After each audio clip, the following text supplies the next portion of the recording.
toi, tu veux créer ta guitare. Tu veux qu'elle sonne exactement comme tu veux. T'aimes le blues, le rock, le jazz, et tu veux que ta guitare soit personnalisée à ton goût.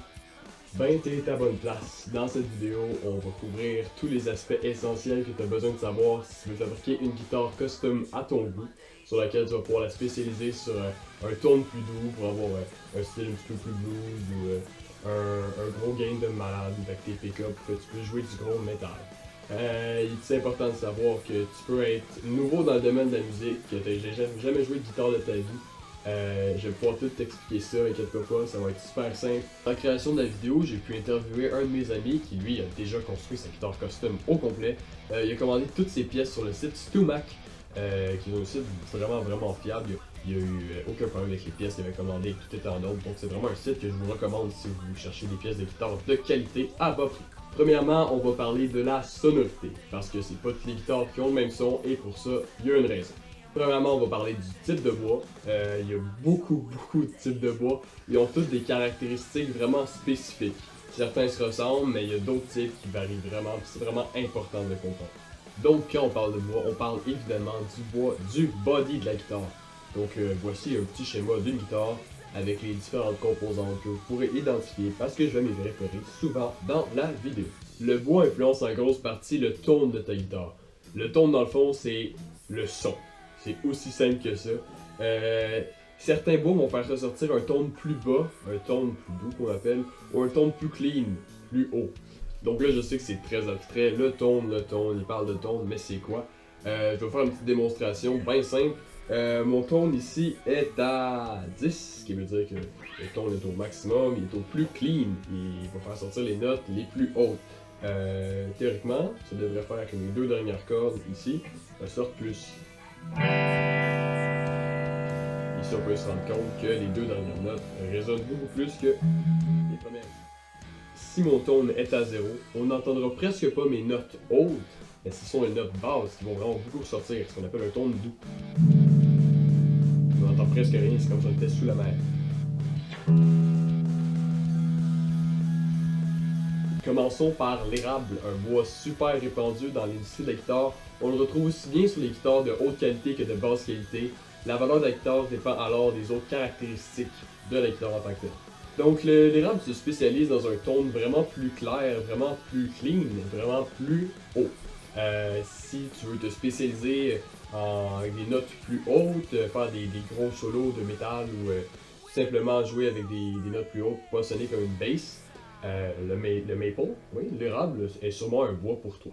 On a joué avec ça, ce que l'érable produit aussi, c'est un gros sustain qu'on appelle dans le langage des musiciens. Le sustain, dans le fond, c'est quand tu fais ta note, si tu as beaucoup de sustain, elle va durer longtemps. Si tu n'as pas beaucoup de sustain, elle va durer moins longtemps. Donc elle va sonner moins longtemps. Un petit avantage de l'érable aussi, c'est sûr si tu construis une guitare, tu vas peut-être vouloir la peinturer. Puis l'érable, c'est vraiment un bois qui se laisse faire. Tu pourrais mettre un beau fini dessus, ça fitterait super bien. Tu n'as pas besoin de rajouter rien sur le bois contrairement à d'autres. Puis c'est un bois qui est vraiment durable, donc c'est un bon choix, super safe. Deuxièmement, on a l'acajou, un bois plus foncé, beaucoup répandu dans l'industrie du blues en tant que tel, parce qu'il produit un tone plus bas que les autres bois. C'est un bois un petit peu plus lourd que la moyenne, mais la différence ne se sentira pas vraiment si tu joues longtemps avec.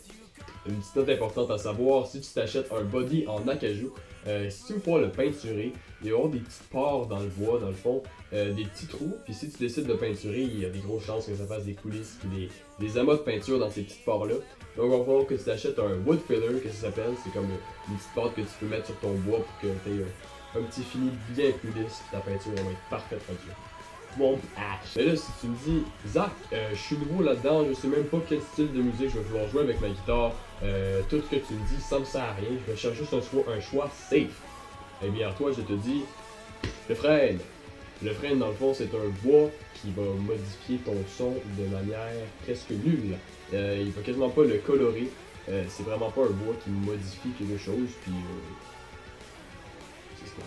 Si vous êtes un joueur un peu plus folk et vous êtes amateur du folk et ce que vous voulez juste jouer c'est du folk, eh bien le bois de cèdre est pour vous. Dans le fond, le cèdre que ça amène à ta guitare, c'est des sons beaucoup plus doux, beaucoup plus bas et moins agressifs. C'est sûr que si tu utilises des pédales ou que tu modifies ton son à l'aide de ton ampli, tu vas pouvoir obtenir un son plus agressif. Mais si tu veux te spécialiser dans le folk, parce qu'il n'y a pas rien d'agressif, puis c'est smooth pas mal, ben le cèdre, c'est pour toi. La deuxième composante qui fait que la sonorité est changée, est de loin la plus importante, c'est les types de pick-up. Les pick-up, qu'est-ce que c'est? Dans le fond, c'est des petits micros branchés sur ta guitare qui font en sorte qu'ils captent les vibrations de tes cordes, qui captent le son et qui les transmet à ton ampli. Donc un pick-up, ça ressemble à quoi? Un pick-up, c'est ça ici. Il y a différents types. Ce que vous voyez en ce moment, c'est des humbuckers. Il y a beaucoup de variations de pick-up. Je vais vous en faire un bref historique, histoire de vous retrouver si vous voyez certaines marques et de savoir dans quel type de musique certaines marques se spécialisent. Le problème avec les pick-up, c'est que c'est vraiment un sujet complexe. Si vous prévoyez vous faire une guitare, vraiment connaissez votre affaire parce que les pick-up, ça nécessite tout un filage, un circuit. Et si vous ne savez pas comment faire ça, ce serait plate de scraper une bonne guitare ou scraper des bons pick-up juste à cause d'une erreur de filage. Alors je vous recommande d'aller voir votre luthier près de chez vous pour consulter si jamais vous avez des problèmes. Donc la question clé qu'on se pose quand on veut acheter des pick-up, c'est est-ce qu'on joue souvent avec la distorsion? Est-ce qu'on joue souvent en clean? Est-ce qu'on joue souvent avec de l'overdrive? Tantôt j'ai mentionné le type de pick-up humbucker, mais il y en a plein. Il y a un autre type qui s'appelle single coil. Puis c'était le seul type de pick-up utilisé avant les années 1955. Single coil, le problème qu'il y avait avec lui, c'est que quand tu branchais ta guitare et que tu ne jouais pas, il y avait un petit son dans ton ampli. J'ai un petit son un petit peu gossant, un peu comme l'acouphène. C'est un petit son magnétique qui fait genre. Puis ça rendait les gens absolument fous. Donc, avec un peu de manipulation dans les filages du single coil, on a modifié la formule avec lesquelles on le fabriquait. Et c'est là qu'est créé le humbucker, avec lequel on entend beaucoup moins le petit son de buzz magnétique qui fait Donc pourquoi choisir des single coil au lieu des humbuckers si les single coil font ce petit agaçant là? Eh bien c'est bien simple. Parce que justement, les single coils sont plus simples à monter. Comme j'ai dit tantôt, j'ai mentionné la marque DiMarzio, je faisais référence à leur single coil qu'on retrouve souvent sur les Stratocaster de Fender, qui sont des guitares absolument polyvalentes aussi. Ils peuvent performer dans beaucoup de styles de musique. Et on retrouve avec les single coils, comme le son est généralement plus aigu, plus clair, on retrouve une meilleure agressivité du son. On peut mieux mordre dans la musique avec ça. Et ça peut être beaucoup plus agressif et très plaisant pour certains. Ce qui est bon à savoir, une petite caractéristique du son comme ça, pour ce qui est de la guitare, c'est que le son, dépendamment de tes pick-up, va atteindre un point de saturation où ce que le volume ne pourra plus augmenter, et ce qui va augmenter, c'est la distorsion. Gros crrrch de la guitare dans le rock. Entre mes deux aspects, ce que je vous propose, c'est une petite capsule plus scientifique qui vous explique en quoi le body affecte le son de votre guitare et pourquoi il affecte le son de votre guitare. En théorie, c'est un peu compliqué, mais de la façon que je vais vous expliquer, je vais vous rendre ça vraiment simple en vous donnant quelques exemples. Quand vous jouez une note sur votre guitare, la corde dégage de l'énergie puisqu'elle dégage un son. Et ce son-là est absorbé par toutes les composantes de la guitare, comme votre neck, votre body, vos pick-up, etc.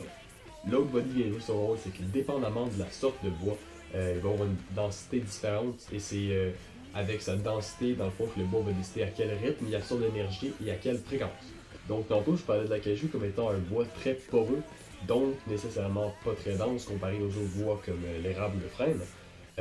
Donc dans le fond, les caractéristiques de ce bois-là font en sorte qu'il absorbe le son beaucoup plus rapidement que les autres bois. Mais comme les autres composantes de la guitare absorbent aussi de l'énergie, c'est là où ça devient plus compliqué.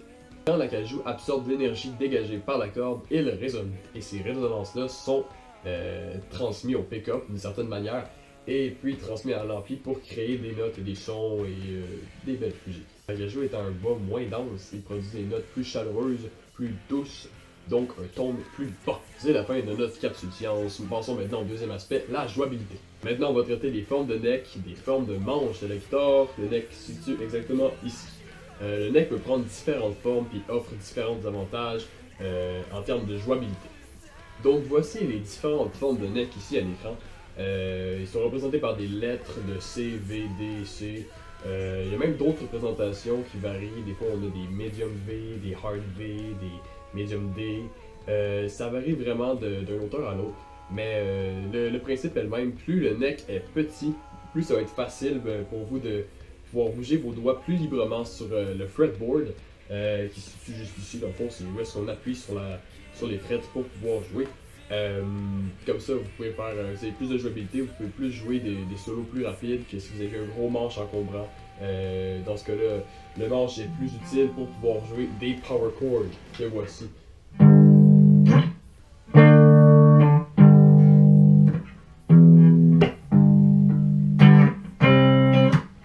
Maintenant, on va parler des tailles des frettes. Et encore là, c'est relatif. Il y a des gens qui aiment beaucoup des frettes plus grosses, des frettes plus basses, simplement parce que quand on a des frettes plus grosses, ce que ça permet, c'est de mieux bender les cordes. Bender, en gros, c'est ça. Dans le fond, ça fait que tu peux mieux bender tes cordes, les étirer, faire des notes plus hautes. Dans le fond, on retrouve ça beaucoup dans le style blues. Par contre, si tu veux des frettes beaucoup plus basses, c'est plus dans le métal qu'on retrouve ça parce que ça te permet d'avoir une meilleure jouabilité sur ton manche, pouvoir faire des notes plus rapidement parce que comme tes frettes sont moins grosses, ça te prend moins d'espace pour pouvoir appuyer sur ton manche, donc moins de temps à faire des notes. C'est sûr que c'est minime, mais pour des solos, c'est vraiment vrai. Donc c'est tout pour la vidéo, j'espère qu'elle vous a plu, j'espère qu'elle n'a pas été trop longue et j'essaie de la rendre beaucoup plus dynamique en y ajoutant de la musique. Et c'est pour ça que je veux absolument remercier Brothers pour avoir laissé utiliser leur musique pour ma vidéo. C'est vraiment un super groupe, je vous conseille d'aller les regarder. Donc j'espère que quand vous commanderez vos pièces de guitare sur le web, vous ne serez pas intimidé par la grosse liste que les sites internet peuvent vous proposer. Et je crois avoir couvert le plus gros à ce sujet. Merci.